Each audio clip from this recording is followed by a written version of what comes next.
Hi, my name is Maryanne Matthews. I'm here with Dr. Zaki Ahmed to provide an update on the COVID-19 evolving situation. Dr. Ahmed is the Chief of Staff here at our hospital as well as the medical specialist for our COVID-19 response. So Dr. Ahmed, how are professional staff responding to the COVID-19 pandemic? Oh, it's been incredibly inspiring to see how much people have stepped up to the plate to help out in this time of need. I have surgeons who have asked me if they can help out doing some hospitalist work. There are family physicians from out in the community that are saying, do you need any help in the hospital? There are physicians who are reaching out to me to see if we wanted to do anything with doing a field hospital. So from that standpoint, everyone is just stepping up. No one is backing down from the challenge that they may face. That's great to hear. So what preparations are physicians making in case we do have an outbreak of COVID-19 cases? Yeah, so one of the things, and that's something that it's in the forefront of all of our minds in terms of an outbreak. We don't think that we're immune to this just because we're isolated. We may be a little protected, but definitely not immune. And this is why the physicians have been preparing. So most of the departments have created plans of what to do if there's an outbreak, and what to do if there is a shortage of, and we know that healthcare workers are at high risk for getting infected. So what happens if they do get infected? What happens if there's a shortage? What happens if we go from being a 350 bed hospital to 600 beds at one point that we need? So those are all the things that they have prepared for. They've got plans, plan A, plan B, plan C, in terms of escalation of what to do, depending on what the outbreak is. So a lot of planning has already been done and will continue to happen as the situation evolves. Absolutely. So a lot of planning has already occurred, and I think as the situation changes, so will the plans. But as long as there's a framework to work off of to be able to see the situation and adjust accordingly and be nimble, and that's all we can do. Great. So we've heard a lot about how COVID-19 testing and requirements, as well as PPE protocols, and by PPE I mean personal protective equipment, are based on strict medical directives. So what does that mean and how are they determined? Yeah, so thank you. So there's two aspects of that. So one is the clinical aspect, which determines what are the clinical signs and symptoms that we're looking for. And the second becomes the epidemiologic thing in terms of what is going on in the community, what are we seeing in terms of the spread, what are we seeing in terms of the symptoms. And we know that the virus has changed from the Chinese data to the Italian data to what's coming out of the US right now. And we're trying to adjust that from a clinical basis. And then we're looking at our own local epidemiology to see what the spread is showing us and going from there. I recognize we're about 8 days behind in our epidemiological stuff just because that's how long our test results take. But we're trying to guesstimate where we're going to be. So that's what takes into account. And then the other part that plays into it is your resources. So we all know that from a personal protective equipment, we are limited, and we're not the only ones. Worldwide, there's a personal protective equipment shortage. People have resorted to all kinds of stuff. CDC has told you to wear bandanas. We just don't want to be in that situation. So that is why it's so important to make sure that we don't err on either way. So it's a very fine line to make sure that we protect, our first priority is protecting our staff. So we want to make sure our staff is protected for as long as possible. So what that means is we don't want to protect everyone now for the next week and then have no PPE for them throughout the whole outbreak. So that's where the challenge becomes, and we're trying to balance that as much as we can.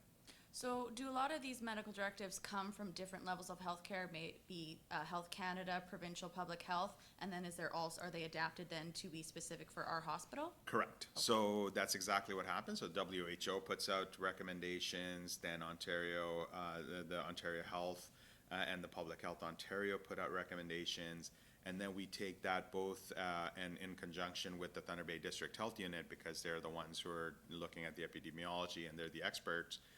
We work with them, and we work with our infectious disease physician, Dr. Gamble, to determine what is the best scenario for personal protective equipment, looking at what we have in stock and how do we make sure that everyone's protected. Okay. So now that we do have COVID-19 officially here in our city and our hospital, do we still have an adequate supply of PPE? If used properly, I think we do at this point. Can I tell you what's going to happen next week or the week after? No. I know that the Ontario Health and both the provincial and federal governments have promised that they will try to get us PPE. We know that there are orders that are back ordered, so they're sitting there, but they haven't been shipped. So it's hard to predict in this time, but I think for now, for the next week, we're okay. Okay, so, and that's, like you said before, determined on people ensuring that they're using it properly. Correct. If people use it the way we're directing, we are balancing the risk versus benefits. So when people start doing things on an individual basis, then we can't predict how long we can protect people. Okay. So is the hospital going to be bringing in retired nurses and physicians to assist during the pandemic? Yeah, so we've reached out to some of the retired physicians already. And I know that some of the other people have reached out to the nurses as well. There is some interest, there's some limitations. There's physicians tend to retire a little bit later. We also know that the risks of the virus to the elderly is a little bit more, actually a lot more. So we're cognizant of who we invite back for the times when we need them. So as of now, that hasn't happened yet? No, we haven't had to resort to that. As I said, the plans that most of the departments made, they made it based on the current human resources that they have. Okay. And what about medical students? Yeah, so medical students, so there are some places where medical students would be very helpful. So in a supervisory role, they could definitely be assisting the physicians. And at that same time, you have to balance how much they can help out with how much PPE they would use. So this is where the tight balance becomes, is that you may be able to use some of the advanced medical students who have done most of their training and can actually be participating in the patient care, whereas some of the medical students who are early on in their training may not be as helpful to do that. So that kind of leads into my next question about how do we ensure that if we are using medical students or retired professionals that they're prepared and trained to come back into the hospital setting? Yeah, so one of the things, and that is a great question, because that's the biggest challenge with this. So what we have devised for our inpatient side is a team-based model. So you wouldn't be on your own fighting things all by yourself. It'll be in a team care model, where you would have team rounds, you would be assigned certain things to do. You would take care of those, either the patients that you're assigned or the tasks that you're assigned. And then if you had any questions, you would have someone else to reach out to. So it would be a very collaborative model, and that's what we're looking at. Okay, great. So we also know that this pandemic has raised some fear and anxiety among staff, professional staff, patients, and the community. What do you have to say to them? Do you have a message around that? I mean, fear is good. There's a certain level of fear which allows you to stay at home physically distanced. It allows you to stay away from your loved ones, your friends, your family. There's a fear that allows you to wash your hands frequently. There's a fear that allows you to wear your proper personal protective equipment. So fear is not a bad thing, and I'm not worried about that. What I worry about is the panic. So panic is where you start using things inappropriately, you start acting irrationally, and those are the times, or worse yet, you spread the panic, and then you get everyone else panicked, and that's the bad thing. There are things that you can do very quickly. You can stay physically distanced, you can wash your hands properly, and that's a good thing. Right.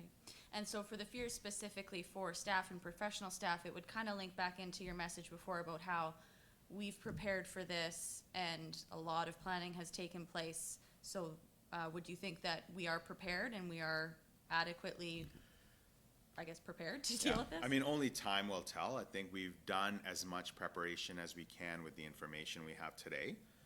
We do also know that the information changes by the hour, right? So we know that what we knew this morning may not be true this afternoon. And the good thing is that our planning is very nimble. So we are able to change very, very quickly with the incident management system that we have in place, and we can make decisions very, very quickly. So based on that, I think it's important for staff to reach out to us and let us know if there's anything rather than going ahead and acting on their own, and that's the communication we really need to keep up. Yeah, that makes a lot of sense. So it's also been great to see how, despite fear and anxiety, staff are still continuing to show up and do what needs to be done for patients and families, so that their commitment to patient care really is trumping any fear that they may be experiencing. Absolutely, and healthcare professionals are one of a kind. You can have the military people on one side and you can have the healthcare workers on the other side. They know what they're going into, and they're doing this. It's not a profession, it's a commitment, and that's what all of us have done. Right, so as a community, we're really blessed to have such a dedicated team here at our hospital. So speaking of community, what can the community do to support the hospital? We know that people have some fear and anxiety, they feel a little bit helpless. What can they do? What can people do? Hashtag stay at home. Absolutely, yeah, that's the most important thing. And that all stems back to flattening the curve and stopping the spread. So how important is it that we continue to focus on flattening the curve right now? It is what's going to define us as a community. If we don't do that, if we don't stay at home and we don't try to flatten the curve by physically distancing, socially self-isolating when you need to, as it is indicated, then we are going to have a lot of people that will require the hospital for the services that we can't provide. So if we have 300, 400,000 people showing up to the hospital that need ventilators, that may not be possible. So the best thing to do is to avoid that big slope and really try to flatten it as much as possible. Okay, great. Thank you so much, Dr. Ahmed. Thank you everyone for tuning in and staying informed. And like Dr. Ahmed said, please stay home and don't go out if you don't have to. Continue to check back in at our hospital website and social media for regular updates. Thank you.